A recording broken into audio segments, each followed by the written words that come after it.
I hope you will put up with me in a little foolishness. Yes, please put up with me. I am jealous for you with a godly jealousy.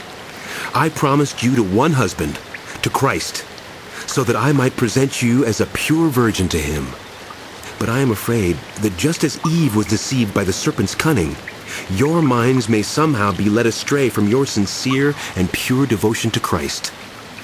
For if someone comes to you and preaches a Jesus other than the Jesus we preached, or if you receive a different spirit from the spirit you received, or a different gospel from the one you accepted, you put up with it easily enough. I do not think I am in the least inferior to those super apostles. I may indeed be untrained as a speaker, but I do have knowledge. We have made this perfectly clear to you in every way. Was it a sin for me to lower myself in order to elevate you by preaching the gospel of God to you free of charge? I robbed other churches by receiving support from them so as to serve you. And when I was with you and needed something, I was not a burden to anyone. For the brothers and sisters who came from Macedonia supplied what I needed. I have kept myself from being a burden to you in any way and will continue to do so. As surely as the truth of Christ is in me, nobody in the regions of Achaia will stop this boasting of mine. Why? Because I do not love you? God knows I do. And I will keep on doing what I am doing in order to cut the ground from under those who want an opportunity to be considered equal with us in the things they boast about. For such persons are false apostles, deceitful workers, masquerading as apostles of Christ. And no wonder. For Satan himself masquerades as an angel of light. It is not surprising, then, if his servants also masquerade as servants of righteousness. Their end will be what their actions deserve. I repeat, let no one take me for a fool. But if you do, then tolerate me just as you would a fool, so that I may do a little boasting.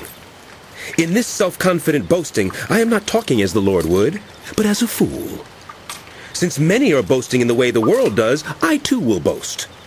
You gladly put up with fools since you are so wise. In fact, you even put up with any who enslave you, or exploit you, or take advantage of you, or push themselves forward, or slap you in the face. To my shame, I admit that we were too weak for that. Whatever anyone else dares to boast about, I am speaking as a fool, I also dare to boast about. Are they Hebrews? So am I. Are they Israelites? So am I. Are they Abraham's descendants? So am I. Are they servants of Christ? I am out of my mind to talk like this. I am more. I have worked much harder, been in prison more frequently, been flogged more severely, and been exposed to death again and again. 5 times I received from the Jews the 40 lashes minus 1. 3 times I was beaten with rods. Once I was pelted with stones. 3 times I was shipwrecked. I spent a night and a day in the open sea. I have been constantly on the move.